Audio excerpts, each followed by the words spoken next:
আপনার job card চালু আছে নাকি ডিলিট হয়ে গেছে, নতুন করে নেরেগা জব কার্ডের জন্য আবেদন করেছেন কিন্তু এখনো জানেন না জব কার্ড হয়েছে কিনা, অথবা অনলাইনে নিজের জব কার্ড কিভাবে দেখবেন বা পিডিএফ ডাউনলোড করবেন, আজকের এই ভিডিওতে আমি ধাপে ধাপে সবকিছু দেখিয়ে দেব। চলুন শুরু করা যাক। প্রথমে আপনার মোবাইলে গুগল ক্রোম ব্রাউজারটি ওপেন করে নিন। এরপর উপরে সার্চ বারে লিখুন MGNREGA এবং সার্চ করুন। সার্চ করার পর একদম প্রথমে nerega.nic.in নামে যে অফিসিয়াল ওয়েবসাইটটি দেখবেন সেটিতে ক্লিক করুন। তাহলেই আপনি নেরেগার অফিসিয়াল পোর্টালে চলে আসবেন। আপনাদের সুবিধার জন্য এই ওয়েবসাইটের লিংক আমি ভিডিওর ডেসক্রিপশন এবং কমেন্ট বক্সে দিয়ে রাখবো, চাইলে সেখান থেকেও এক ক্লিকেই এই ওয়েবসাইটে চলে আসতে পারবেন। ওয়েবসাইটে আসার পর এই ধরনের একটি ইন্টারফেস দেখতে পাবেন। এখন একটু নিচের দিকে স্ক্রল ডাউন করে আসুন। এখানে সিলেক্ট স্টেট নামে একটি অপশন দেখতে পাবেন, সেখানে ক্লিক করে প্রথমে আপনার রাজ্যটি নির্বাচন করবেন। রাজ্য নির্বাচন করার পর নিচে একটি তীর চিহ্ন দেখতে পাবেন, সেই তীর চিহ্নে ক্লিক করুন।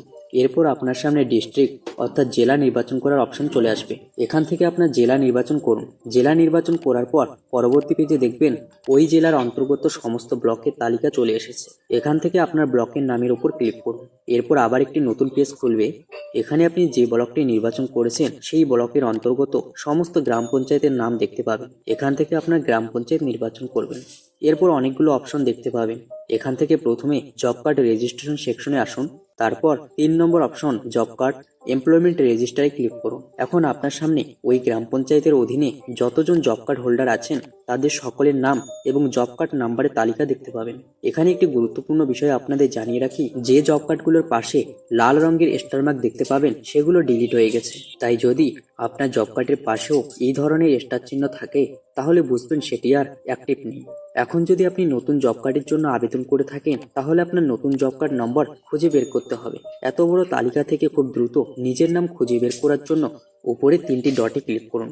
এরপর নিচে ফাইন্ড ইন পেজ অপশনে ক্লিক করুন। এখন উপরে একটি সার্চ বক্স চলে আসবে। যদি আপনার জব কার্ড নাম্বার জানা থাকে তাহলে প্রথমে আপনার সংসদ নাম্বারটি লিখুন, তারপর একটি স্ল্যাশ চিহ্ন দিন এবং তারপরে আপনার জব কার্ড নাম্বারে শেষ 3টি সংখ্যা লিখুন। এভাবে সার্চ করলে খুব সহজেই আপনার নামটি তালিকার মধ্যে খুঁজে পাবেন। আর যদি আপনি নতুন আবেদন করে থাকেন এবং এখনো জব কার্ড নাম্বার না জেনে থাকেন তাহলে শুধু আপনার সংসদ নাম্বার লিখে সার্চ করুন। তাহলে ওই সংসদের অধীনে থাকা সমস্ত জব কার্ডধারী তালিকা চলে আসবে। সেখান থেকে আপনার নামটি মিলিয়ে খুব সহজেই খুঁজে নিতে পারবেন। নাম খুঁজে পাওয়ার পর আপনার জব কার্ড নাম্বারের উপর ক্লিক করুন। তারপর আপনার জব কার্ডের সম্পূর্ণ তথ্য স্ক্রিনে দেখতে পাবেন। এখন যদি আপনার জব কার্ডটি ডিলিট হয়ে থাকে তাহলে একদম উপরের দিকে ডিলিটেড অন ডেট লেখা থাকবে এবং তার পাশে কোন তারিখে জব কার্ডটি ডিলিট হয়েছে সেটিও দেখতে পারবেন। আর যদি জব কার্ডটি আপনার মোবাইলে পিডিএফ হিসেবে ডাউনলোড করতে চান তাহলে উপরে 3টি ডটে ক্লিক করুন। এরপর শেয়ার অপশনে ক্লিক করুন। তারপর একটু সোয়াইপ করে প্রিন্ট অপশনে ক্লিক করুন। এখন উপরে থাকা পিডিএফ আইকনে ক্লিক করুন এবং সেভ অপশনে ক্লিক করুন। ব্যাস, আপনার জব কার্ডটি পিডিএফ ফাইল হিসেবে মোবাইলে ফাইল ম্যানেজারে সেভ হয়ে যাবে।